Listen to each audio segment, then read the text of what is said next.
da ne stisne tamo like ili da ne odgovori na poruku sa profila Manastir Ostrog. Često oni daju nazive stranica tih, Ostrog, Patrijarh Pavle, Sveti ovaj, Sveti onaj, da bi kasnije, ne znam, promijenili u second hand shop. Da li se radi na crveno slovo? Ljudi ne znaju mnoge, ajde da kažem, osnovne stvari. Ajde pretresimo te neke teme da damo odgovore. Crveni konac nema nikakve veze sa pravoslavnom crkvom. Jedna žena mi je prišla i kao, šta da radim sa ovim krstićem? A rad na crveno slovo? Nipošto.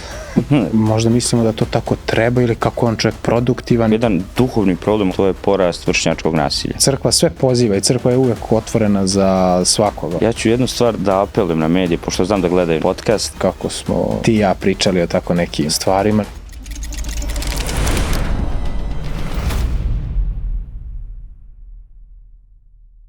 Gledajte emisiju Kompas. Ja sam vaš domaćin Nebojša Lazić, a na veliko zadovoljstvo naš gost je veroučitelj, influencer i moj kolega Aleksandar Đorđević. Aleksandre, hvala ti puno što se odazvao našem pozivu. Hvala tebi na pozivu. Mi počinjemo naše emisije sa anketom. Mi smo sproveli anketu na ulicama glavnog grada i pitali smo ljude gdje sada uče o veri. Većina ispitanika iz ankete je navela da Srbi mnogo više pričaju o veri nego što znaju, a tek o običajima. Nešto što znaju o običajima nasledili su od oca, majke, babe i deke. O veri i običajima starije generacije znaju veoma uslovno, posebno u većim urbanim sredinama, ali uče često i preko interneta. Mlađe generacije svakako zbog vjeronauke imaju šire znanje, ali i oni na internetu traže ono što ih zanima, posebno neka pitanja vezana za taj uzrast. Jedan manji broj ljudi je istakao u našoj anketi da čak praktikuje internet sujevjerja. To je ono pisanje amin, podijeli za ikonu ako se slažeš i ostalo. I priznali su da zaista koriste takva sujevjera za sreću, za te ikone iz Hilandara, Ostroga i ostale nepostojeće stvari.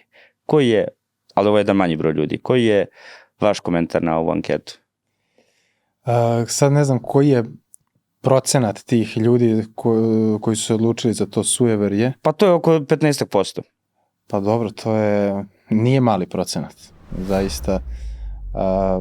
Na to nekako nekada i nemam neki poseban komentar ili mi bude samo prosto žao tih ljudi koji se opredele za to sujeverje.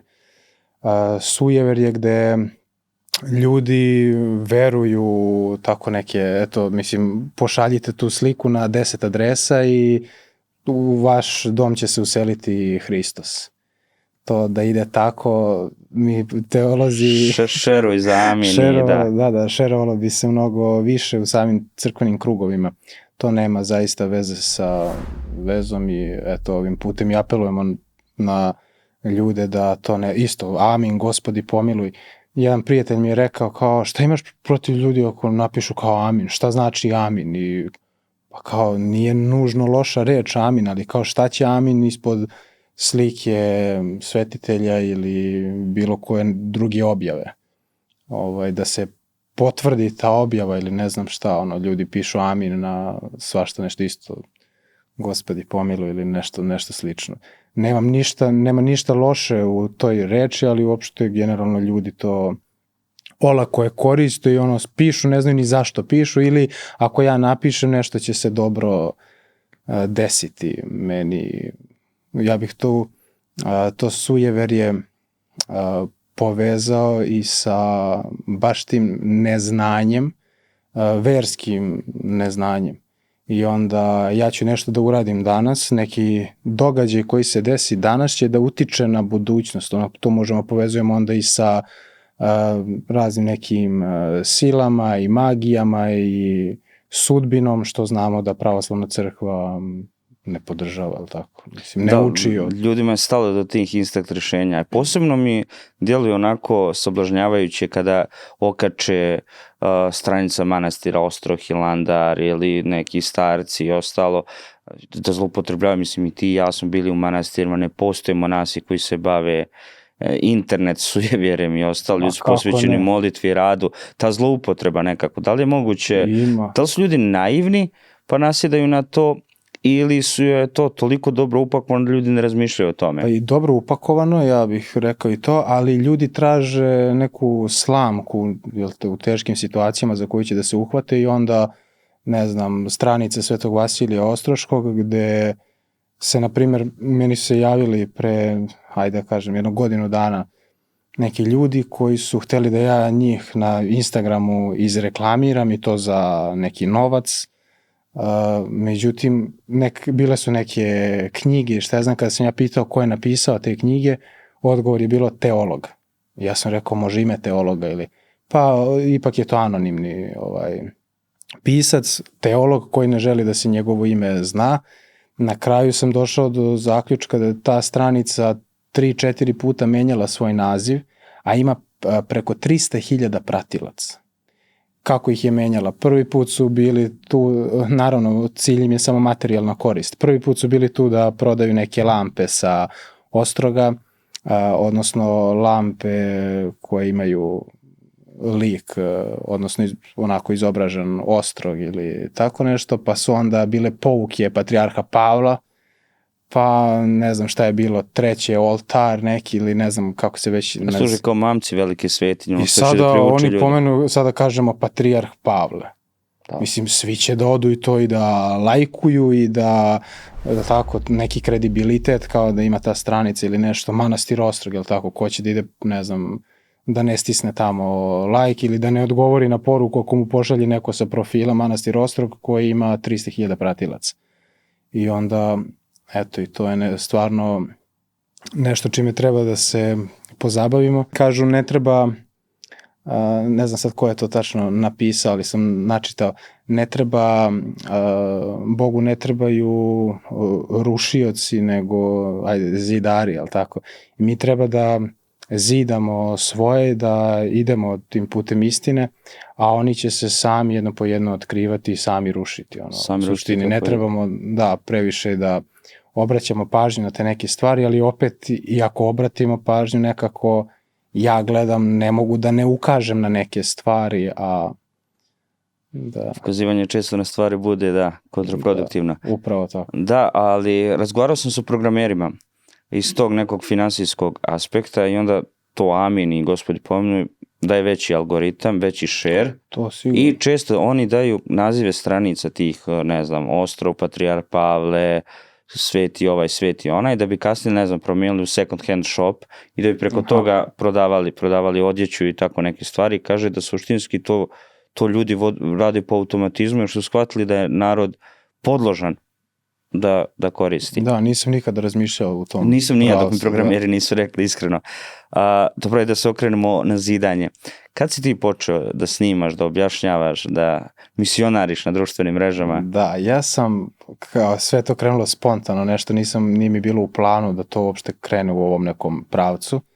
Prvi put da sam objavio nešto na toj Instagram stranici, u stvari uopšte odakle Instagram stranica, kada sam došao na jedan čas, svi učenici su bili na mobilnim telefonima i onda sam ja iznašao način da bih im bio bliži, da napravim tu Instagram stranicu, da mi tu imamo neki naš odnos, da oni nešto mene mogu da pitaju i van časova i jednostavno da ja nešto objavim i da im sledeći čas kada dođem kažem ajde svi uđite na profil i da pročitamo tu. Ranije sam postavljao samo fotografije sa nekim tekstovima i onda oni pročitaju ili pogledaju, onda mi o tome diskutujemo. Tako je to sve počelo spontano, imao sam 300 pratilaca mojih učenika i 20 prijatelja i onda na nagovor nekih prijatelja koji su želeli da te neke objave koje sam pisao da pošalju svojim prijateljima, nisu mogli jer je profil bio zaključan, otključao taj profil i onda je sve to počelo, kad je počelo da kažem da odlazi u to nekom drugom smeru, jeste kada sam ja počeo priču, odnosno kada sam se pojavio likom, kada počeo da objašnjavaš. Ja sam bio tu slikom, ajde, znali su ljudi čiji je profil u smislu fotografija, ali kada drugačije čovjek priđe tome, odnosno kada sam ja ovako počeo da pričam, onda je tu krenulo, to je bilo negde prošle godine u junu mesecu. Tako da godinu dana je bio profil zaključan i više od godinu dana i onda sam ga otključao i eto, od prošlog leta je počelo tako malo aktivnije da se... Masovnije, da. Mislim, to je apsolutno dobra stvar. Ja kad sam razgovarao sa lažno počivšim ocem Gavrilom iz Lepajmine. On je prvi počeo da koristi Facebook u te svrhe i pitali su ga tada stari episkopi zašto to koristi. On je rekao, ako su apostoli išli na trgove gdje se okupljaju ljudi, mi moramo ići na internet, jer tamo se okupljaju ljudi. Pa jeste, da. Danas su društvene mreže glavni izvor informacija i svi smo na društvenim mrežama. Informacija i dezinformacija. I dezinformacija, tome ćemo. Koje su najčešće zablude ovako koje si ti raskrinkavao, što bi rekla omladna, viralni postovi i tako nešto, da je privuklo pažnju? Viralni postovi, pa jedan od najviralnijih postova je kako se prekrstiti ispred ikone u crkvi. Ili da li se radi na crveno slovo, da li sme da se radi, ne sme da se radi.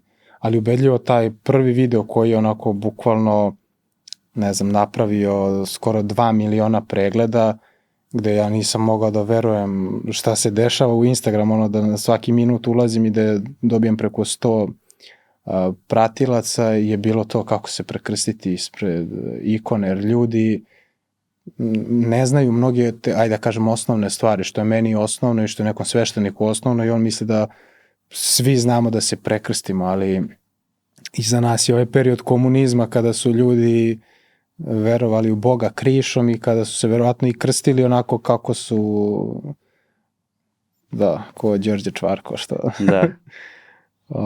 A to ajde pretresimo te neke teme da damo odgovore i za našu publiku.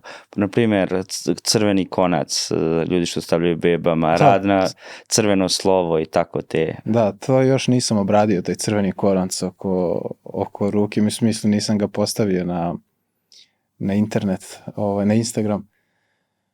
Crveni konac, pa kako kažem, nema nikakve veze sa pravoslavnom crkvom, to ljudi stavljaju kao neku zaštitu, neku majliju, nemam pojma. Čak pričao sam isto, jedan od viralnih videa je i brojanice za bebe koju mi imamo da kupimo u crkvenoj prodavnici, gde sam se konsultovao sa nekim ljudima da kada se bebi stavi, maloj bebi od 5 dana, kada se stavi brojanica oko ruke i posle nekog određenog perioda gde se vidi da beba više koristi i mlati rukom na kojoj nema brojanice, a ne koristi je brojanicu, gde ona u stvari ometa razvoj deteta, a opet verovatno će neko od duhovnika ili sveštenika reći da eto, dete treba da nosi brojanicu, a ne zna koliko ona može da utiče, a kažem, brojanica se nosi da je koristimo, ali tako da se ne kao modni detalj. Isto važi za taj crveni končić koji se posle ne znam šta rade s njim, seku, spaljuju,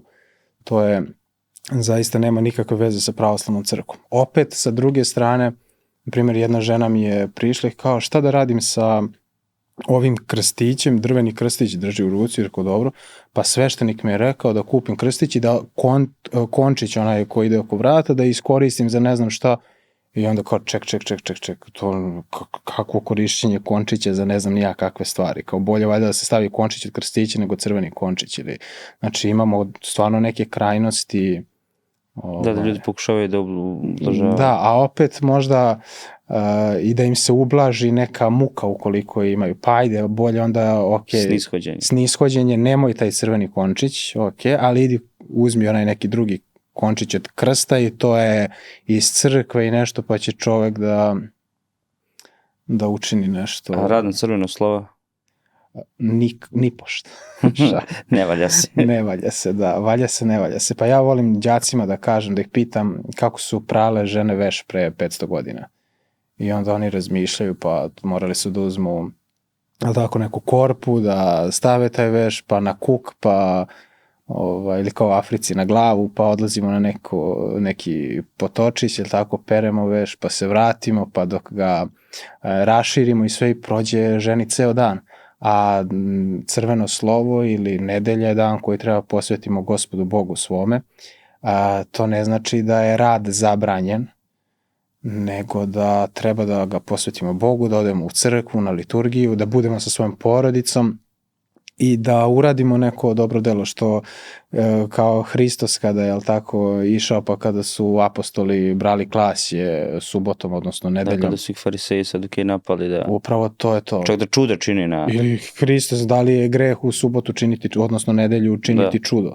ili kome bi ako upadne, ne znam, magare tamo, da li bismo pomogli svom prijatelju da izvadi to magare ili Da, nešto. to je slična banalizacija već 2000 godina. Pa normalno da ću da izvadim magare ako upalu, ne znam, u bunar, mislim, tada pre 2000 godina ili... A šta misliš, pošto smo ajde govorili o internetu i o tim zavljama i sujevjeru, da li smo nekako svoj život preselili na internet? Da li internet i posebno društvene mreže počeli da upravljaju našim životima? To sad te pitam ne samo kao teologa, nego i kao pedagoga, kao neko ko radi s mlađim generacijama. Pa i tekako ima toga. Mislim, to je zaista jedan ozbiljan problem gde se nama svašta nešto servira i gde mi onda želimo da, ne znam, imaju oni video snimci motivacioni gde ljudi ustaju u 4 sata, pročitaju 4 knjige, kupaju se hladnom vodom. Stavljaju glavu u led i šta ja znam, i do 8 ujutru oni su odradili trening i istrčali 10 km i pročitali 50 strana neke knjige i šta ja znam, i onda mi možda mislimo da to tako treba ili kako on čovjek produktivan, ja nisam ili šta ja znam, i onda kada ja ustanem u 8 sati ujutru, a želim da ustanem, ne znam kako ustaje taj neki čovjek sa Instagrama, ja se onda osjećam loše jer nisam ispunio neki svoj zadatak koji sam planirao ili šta ja znam, a to baš i ne ide tako. Koliko su sad đaci fokusirani recimo na nastavu, koliko je, kažu da nešto ako nije bilo na društvenim mrežama nije se desilo, posebno njihovim životima, kako sad njima uvesti realnost da moraju, ne znam, da budu u hramu sat vremena, da ne gledaju telefon, da budu na liturgiji, na bogosluženju?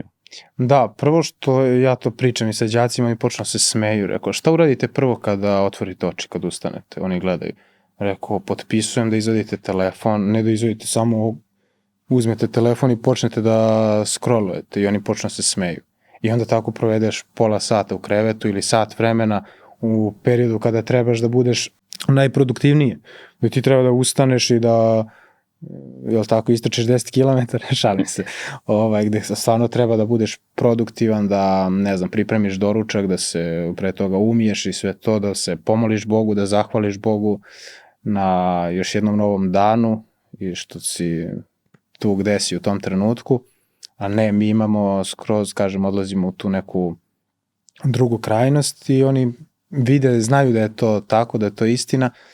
Ja preko tog Instagram profila pokušavam na neki način i nadam se da ću sve više uz pomoć Božju moći da svakom nekom novom objavom, da će neko pogledati tu objavu i otići u crkvu i od te omladine i zaista mi bude drago kada ja dobijem poruku da su bili u crkvi jer su, ne znam, videli nešto na Instagramu i šta ja znam i osjetili su potrebu da odu u crkvu. Da će da ispoštuju novi trend sa satom.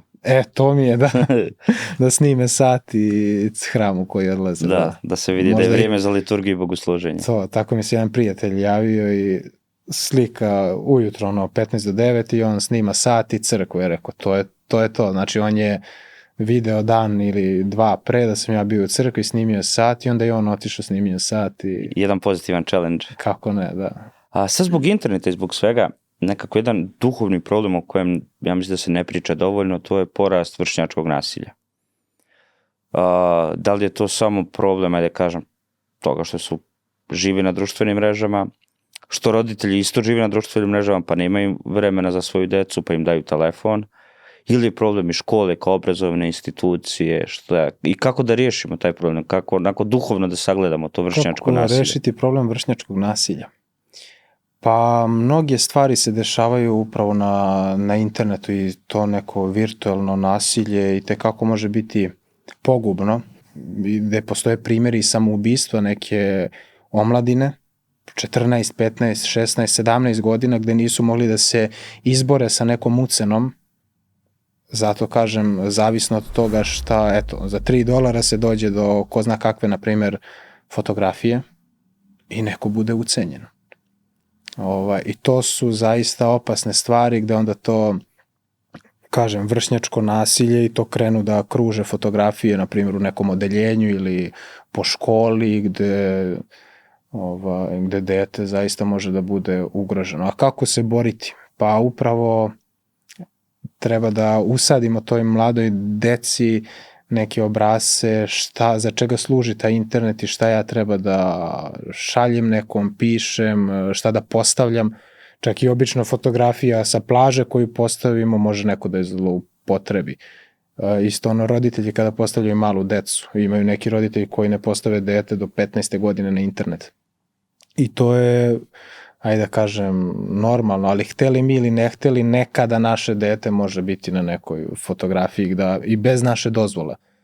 Ali tako? U crkvi, na primjer, neko slika. Da, jasno. Ja sve kao kada imam i onako nekada uživo prenose liturgije, pa izbegavam da snimam narod, upravo iz tog razloga što da snimam, mislim, neprijatno mi nekada zaista bude sa leđa, onako i okej, ali ovako okrenem i snimam, ne znam, ikonostas ili... Da, mini oktek, zavisi šta. Da, neku knjigu iz koje se peva ili mene, ajde, ja sam na internetu, pa sam na internetu. A ovi challenge su bili takođe opasni. Bio jedan challenge koji je došao iz Rusije, kada su spaljivali ikone i kada su onako pravili nekako virtualno raspeće. I taj challenge čak i kod nas zavladao. I druga jedna, pa je da kažem, opasnija stvar, ovo je svakako bogohulnija, ali opasnija stvar, bila je vožnja autoputem u kontrasmeru. To je kao bio neki TikTok challenge. Da, to je ovo što poslednjih meseci, ali godinu dana, nebitno, to je katastrofa. Nisam ni znao da je to challenge, evo sada čujem to za tu vožnju autoputem. Da, vožnju autoputem, to snimaju se live i izazivaju jedni drugi, što je onako, zaista rizikuju se ljudi sa života. Pa koliko je udesa bilo samo u Srbiji to. Da. A šta je crkva mladom čovjeku? Šta mlad čovjek može da nađe u crkvi? Ja bih rekao mir, utehu, zajednicu i mesto gde neće biti osuđen, gde ne bi trebalo da bude upravo tog nekog vršnjačkog nasilja, na primjer, koje će da sretne u školi ili negde na nekom treningu ili šta ja znam. Nekako mislim da, pa pre svega, mir, podršku u životu i da vidimo da nismo sami. Eto, da jedna mlada osoba da zna kada će da dođe u crkvu, da ona tu nije individu onako posebno, ja sad sam došao tu da se pomolim i to je neka privatna moja stvar. Ne, nego je tu zajednica i da je svako od nas grešan, koliko god neko za sebe mislio da je tako grešan i da ne mogu gresi da se, ne znam, da mu se oproste ili šta ja znam. I tekako mislim da u toj crkvi, u zajednici, u razgovoru, u tom odnosu sa drugima možemo da dobijemo neku utehu. I na kraju krajeva odnos sa Bogom je glavna stvar. Ne na kraju krajeva, nego prva stvar je odnos sa Bogom, ali potom, kažem, i ta uteha u zajednici. Kako ljudi da se približi, da krenu da idu u tu crkvu, taj hram, nekako, ti kako si rekao malo pre, uzmu telefon pa scrolluju, pa neću, pa ajde neću, pa na liturgiju, pa nema veze, ja sam pobožan za sebe kući, pročitam Oče naš, pomolim se.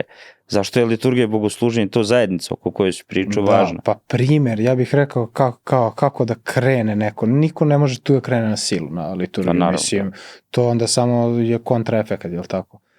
Bukvalno crkva sve poziva i crkva je uvek otvorena za svakoga, dođite, tu smo, dođite.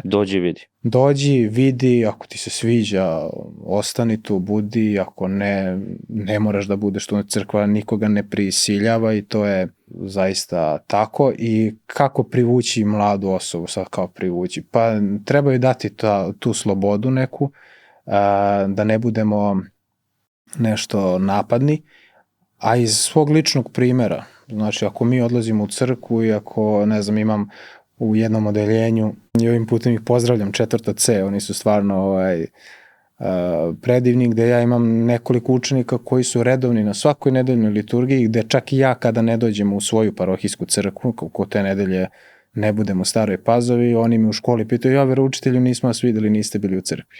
Ja bih ih najradije onako taj dan poveo sa sobom gde odem, ali to baš nije izvodljivo i onda oni daju primjer i polako se šire. Pre 3 godine kada sam ja počeo da predajem u gimnaziji, išle su 2 učenice, sada već idu na primjer 3 učenice, ide jedan drugar i svi su oni nedeljom pre podne zašto mora da ustane nedeljom u 8 ujutru? Ne mora. No. Mislim, 90% Jasno, njihovih vršnjaka ili spava, ili, nažalost, to je sad ona druga strana, ne nažalost, ali odlaze na one treninge ili utakmice gde je sve stavljeno u nedelju. Ja to nekako sve povezujem sa komunizmom, da su sve stavljali u nedelju kako narod ne bi pre podne, kako narod ne bi bio u crkvi, nego negde na vašaru. Kako mediji gledaju na ove crkvene teme? Jer to je, skoro je bilo da. Skoro je bilo da su neka 2 teologa pozivala na krštenje. Koje su to 2 teologa? Da, bilo Pošto je. često zloupotrebljavaju, vole neki pompa, žele, senzacionalizam traže u crkvi. Senzacija, jeste. Žele da naslov bude takav da privuče svakoga, ili čak neko neće ni pročitati tekst i doneće neki zaključak na konto tog nekog naslova i reći će kako smo, ne znam, ti i ja pričali o tako nekim stvarima, ne pročitavši tekst, i onda je to zaista jedan, ja bih rekao, loš marketing. Njima u stvari dobro gledaju samo zaradu i da se to širi, ali ne znam, ta senzacija i što oni žele. Ja ću jednu stvar da apelujem na medije, pošto znam da gledaju neki podcast, da kada je proslava praznika, svi mediji, i portali, i mainstream mediji, crkva i vernici. Crkva i vernici, ne postoji crkva bez vernika, to je jedno jedinstveno, jedno tijelo Hristova, tako da ne proslavlja crkva i ne proslavljaju posebno vernici, nego to je jednostavno jedinstveno. Crkva ili vernici. I da nije skup prolog za bilo koju redakciju da se nabavi čisto malo da iskoriste. Ali to je već godinama unazad,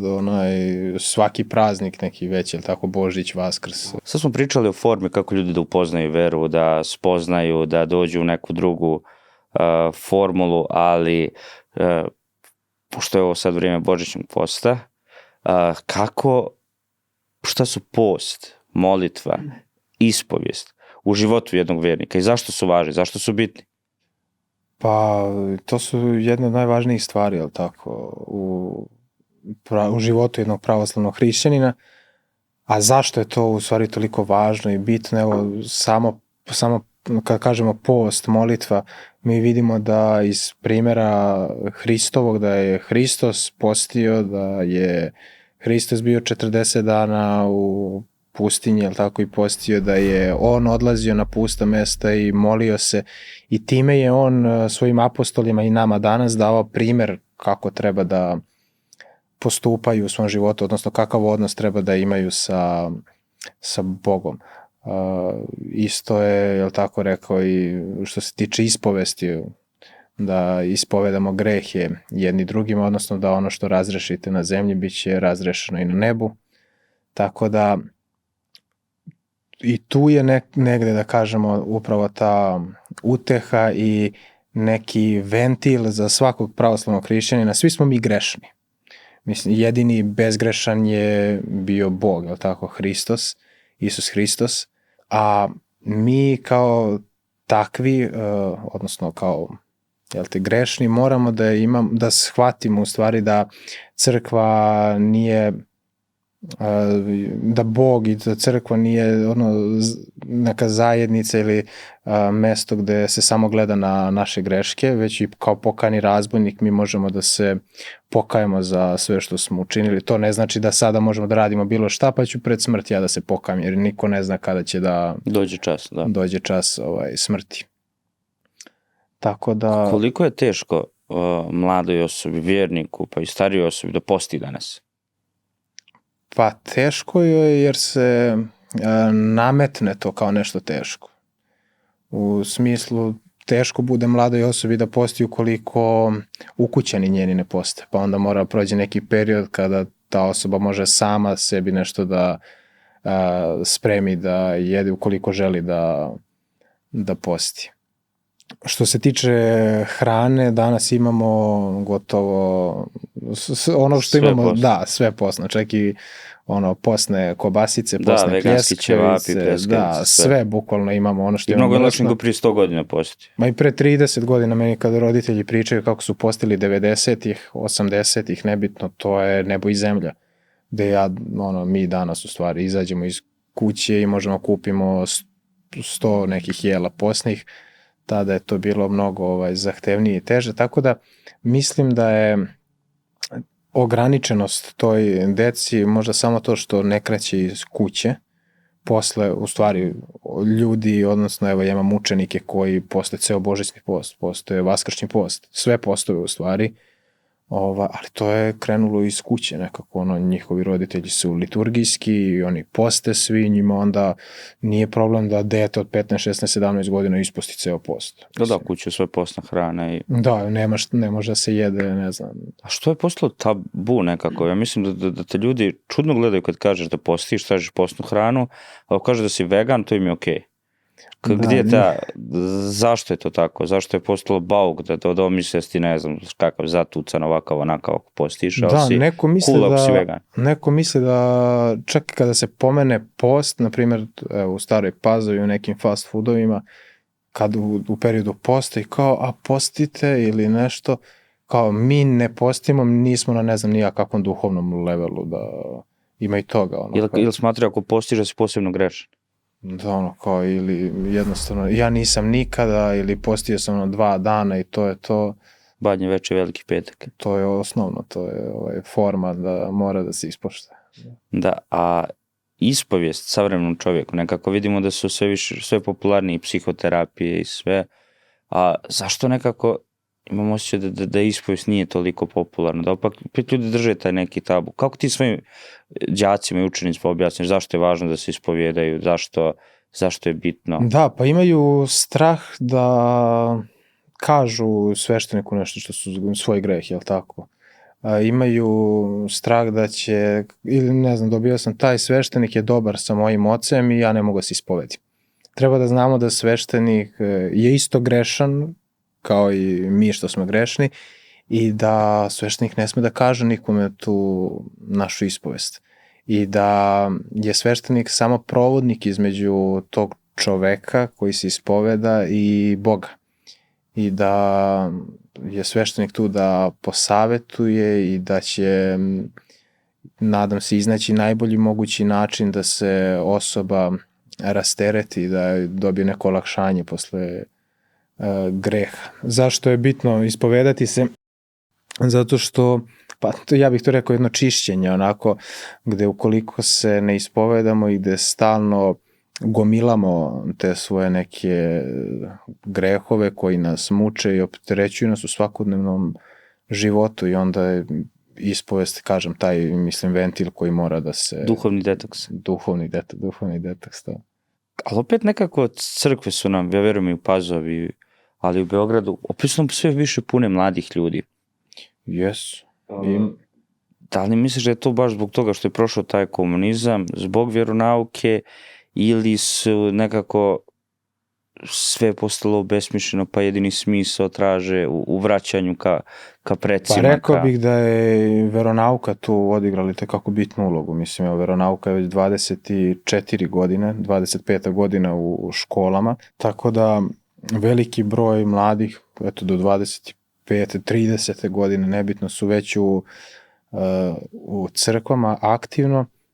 A da, period komunizma je zaista period koji je, ja to javno kažem, uništavao crkvu, mislim, i sveštenici i episkopi su samo nestajali i nije smela da se, ne znam, obeleži krsna slava, da se obavi krštenje, ko je dolazio u crkvu bio je na nekakvom spisku i tako dalje, tako da je komunizam u mnogome odigrao tu ulogu da ljudi budu udaljeni od crkve, i ja se radujem tome što je danas sve više i više mladih i što je prošao taj period, što smo mi sad bukvalno u tom svetlom periodu crkve. Mislim, u poslednjih ne znam koliko vekova nije bio period ovako, ajde da kažemo, zlatan, u smislu nema sad ničega što napada crkvu i gde se mi borimo sa tim nekim stvarima, već treba da samo delamo, jel tako, na polju crkve. A šta misliš, koliko djeca, tvoji đaci, kad dođu kući vas pitaju svoje možda roditelje, pošto možda roditelji nisu imali vjeronauku, da li se to dešava? Dešava se, kako se ne dešava. Dobio sam poruku od jedne prijateljice nedavno, kaže, vozili smo se automobilom i iza mene sedi, kaže, ćerka koju ja predajem veronauku i ona se žena nešto iznervirala i počela je da priča o nekoj, ne znam, komšinici, ono, da ogovara i šta ja znam.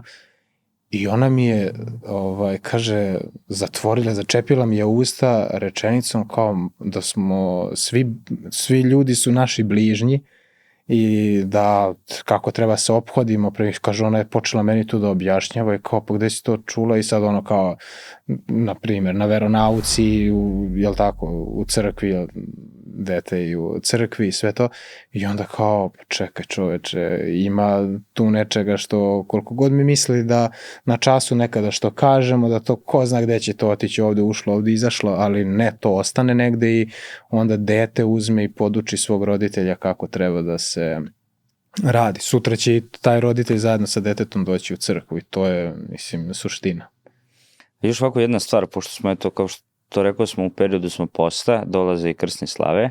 Kako to da, vidio sam neku statistiku, ne znam da li je tačna, ali da recimo preko 30% ljudi slavi mrsno Svetog Nikolu? Da, slave, kažu, tako su radili naši preci, pa moramo... A to su ti preci koji su bili u tom periodu komunizma? Pa u periodu komunizma ili pre komunizma, tamo ljudi kad nisu imali baš neke mogućnosti da, ili ne znam, pokušam da nađem opravdanje, ali ajde... Pa meni to iskreno nestaje opravdanje, ako nisu imali mogućnosti, odakle im prase? Odakle im prase, da nemaš... Vjerovatno bio uvijek mnogo jeftiniji nego prase. Pa i tu je trčkalo negde po Srbiji, ali... Da, ne znam, to je, ja kažem da nijedan sveštenik neće blagosloviti mrsnu trpezu u postu, periodu posta. I da ako su naši preci, očevi, dedovi, pradedovi, ako su oni mrsili, zašto mi moramo sada da mrsimo Svetog Nikolu ako znamo da je period posta i ako imamo da slavimo slavu, ako imamo finansije, mi onda imamo, ako imamo za to prase, imamo i za 10 kila ribe. Da. Mislim, u 1002 dinara ili nebitno. Ali ti naši preci, ako ćemo ići po precima, bili su pagani nekad daleko, pa to ne znači da mi trebamo da budemo pagani ako već. Jer meni to onako fenomen, ljudi ko hoće da slave, ali nije im slava, trpeza Svetog Nikolu koji je bio episkop koji čita živo postio, sad dođe neko i ugostiti prase, zato što on kao veći domaćin, to mi je... Uopšte ne razmišljam ja volim to isto na časovima veronauke, pa kada pričamo o svetiteljima ili slavama, samo i ko slavi Svetog Nikolu, oni dignu ruku i rekao, ko je bio Sveti Nikola? Dajte mi jednu, dve rečenice o tome. I ne, jedan učenik je, neću da grešim dušu, rekao kako je Sveti Nikola udario šamar Ariju i prvi Vasiljanski sabor i onako imao je 2-3 rečenice lepe, ali mi ne znamo koliko svetitelja proslavljamo i to je, ja mislim, i tekako veliki problem.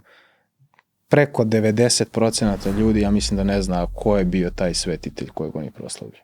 Sada pitamo, ko je bio Sveti Đorđe, ko je bio Sveti Jovan? Sveti Jovan, samo kažu, krstio Isuse Hrista, ali tako? Ko je bio Sveti Nikola, ko je, ne znam, bila Sveta Petka? A zato znaju da za Aranđelov dan ne ide žito. Jer smatraju da je to parastas. Možda to objasniš. Tako, i da se ne jede crveno na usekovanje glave Svetog Jovana Krstitelja. Da. Možda objasniš malo samo ti. Za Aranđelov dan. Pa i za usekovanje glave, ako nije. Da, za Aranđelov dan ne spremaju žito, ali tako? Da. To sam isto objavio, isto jedan od viralnijih videa sad u poslednje vreme. Pa žito, kažu živ svetitelj, a koji svetitelj je mrtav svetitelj? Mislim, svi svetitelji su živi svetitelji i to žito koje spremamo, mi ga ne trebamo povezivati sa upokojenima, pa da kažemo da zato ne spremamo Svetom Arhangelu Mihajlu žito, već jednostavno žito pravimo kao simbol vaskrsenja, ono zrno, ali tako, koje treba da, ja kažem, da umre da bi se rodio klas, plod, jel tako? I pored simbola vaskrsenja mi se sećamo svih predaka koji su slavili slavu pre nas, pa eto pokoj njihove duše, za njihovo vaskrsenje u stvari pripremamo to žito, a ne da li je svetitelj. Sad ako je Sveti Nikola živeo na zemlji i umro telom, njemu spremamo žito jer se on upokojio. A Arhangel Mihajlo je bestelesni, jel tako, svetitelj, on se nije upokojio, njemu ne spremamo. Isto važi za Svetog Iliju. Da sam čuo da kao ni isto ko slavi ne sprema žito.